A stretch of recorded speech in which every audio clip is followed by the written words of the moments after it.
Welcome to the second Hope Group how-to video. My name is Peter Wrench, and in this video we'll show you how to run the middle part of the Hope Group pattern. Look up.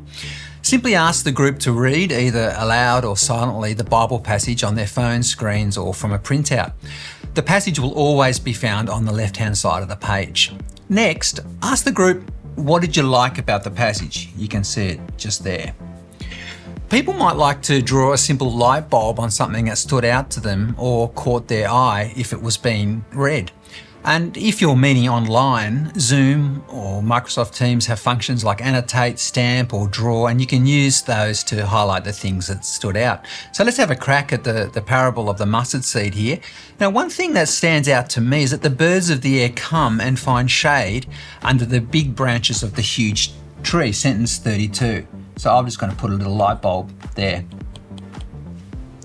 One tip is to give your group about 60 to 90 seconds to mark or annotate the text before asking them to share.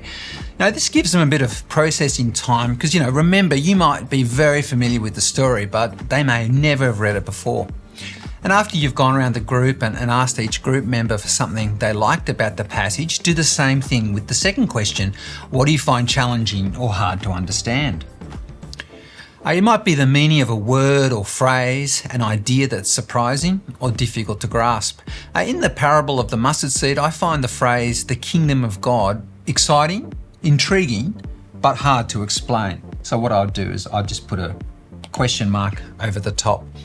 Again, allow everyone about 60 to 90 seconds to mark the text with a question mark.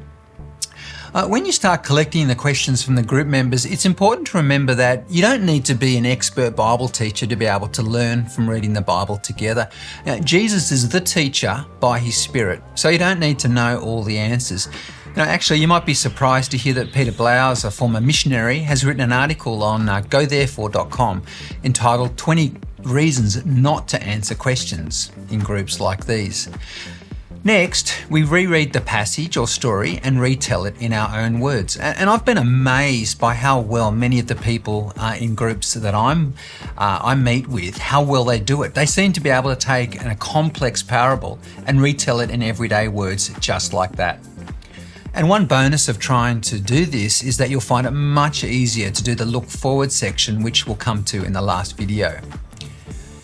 We then ask the group to look at the passage again and see what it says about God and or Jesus. If you like, ask the group to use a symbol of a crown for Jesus or God, right? Like this, and little stick figures for people.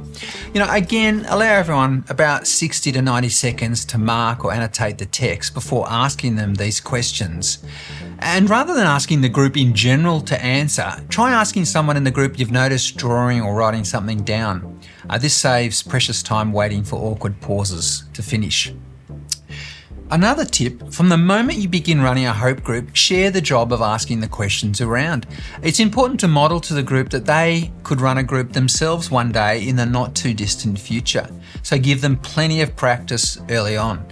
I found that after about 12 months or so in a group, even relatively new believers want to start their own groups. In fact, after starting a group and modelling how it's done, after a while you can leave the group and start another one.